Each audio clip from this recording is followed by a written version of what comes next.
Batista has confirmed that he was supposed to be in the WWE Hall of Fame. He was supposed to be the head inductee, in fact, this year, but couldn't make due to filming commitments. Now, I asked you beforehand, and I thought we'd throw it in anyway. So you and Batista were in the WWE around the same time when he returned, and then you were doing the Zeb Colter thing with Jack Swagger.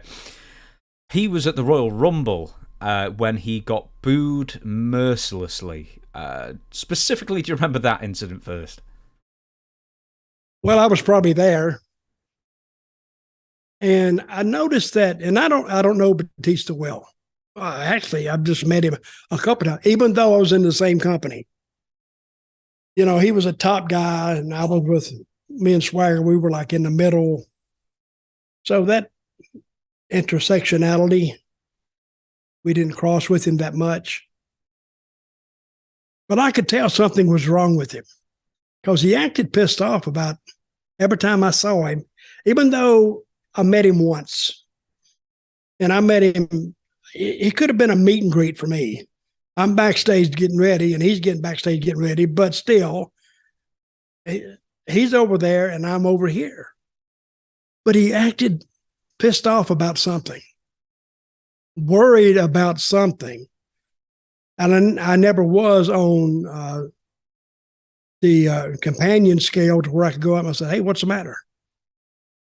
You know, because we didn't start at the same time, and he went through OVW, and I was actually doing real wrestling, out starving to death on the roads. But he acted pissed off. And I guess after they booed him in that Royal Rumble, I think it came to a head right after that. Because I think Vince may have suggested he turn heel, and he didn't want to do that. And but he was gone shortly thereafter. There was the boo-tista chant, which I loved. Yep. Then there was blue-tista when he turned up in blue trunks that time, which was great.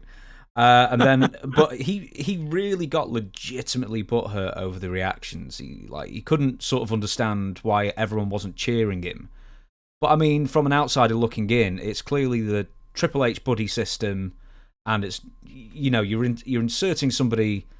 Not that Batista wasn't. Batista was really good in about 2010 when he just before he left, because in the last 6 months, just before he left to basically retire from wrestling, he just stopped caring, and then he became a bad guy, and then he started wearing like teenage girls' clothes, like jeans and like these crop top t-shirts and stuff like that.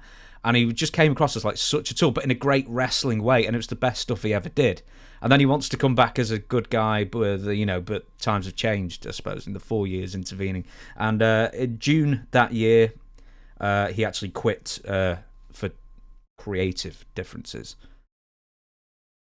Yeah, I like that. Creative differences can mean anything. It means you just don't like them, or you're not making enough money, or you perceive yourself as being like, you know, screwed.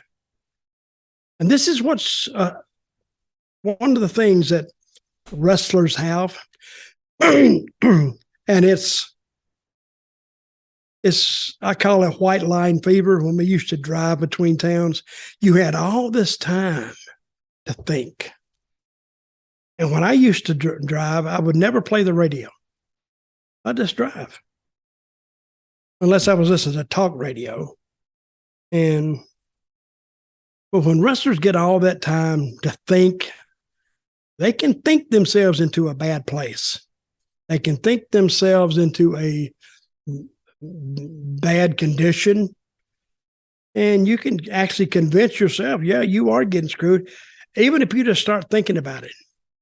I call it white line fever, but it's a form of mental illness, I think, because you don't notice it because it comes over you. And I've had this happen to me, driving and say it's a long trip. It's like over 200 miles, and you're steady hearing the highway sound and cars passing.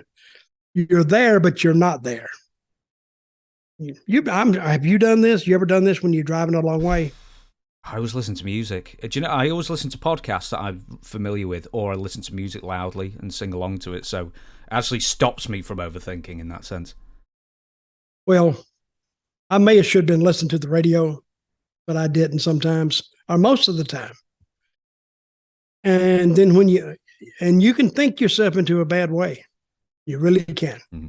You can get mad at things that didn't happen, but you have convinced yourself that was the intent of it. So, and I've seen a lot of guys do that. And whether Batista did this or not, I doubt it, because we were all flying between shots. But he was whoever was in his ear, or if he was in his ear by himself, I think he got himself believing that WWE was screwing him. And so he quit.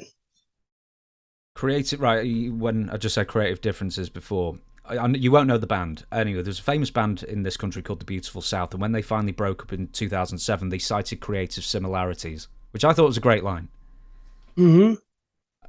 How could they quote that? They were their own creative influences, right? That was the point. It was just a stupid line to throw out there. I couldn't agree with myself. What's that? Yeah.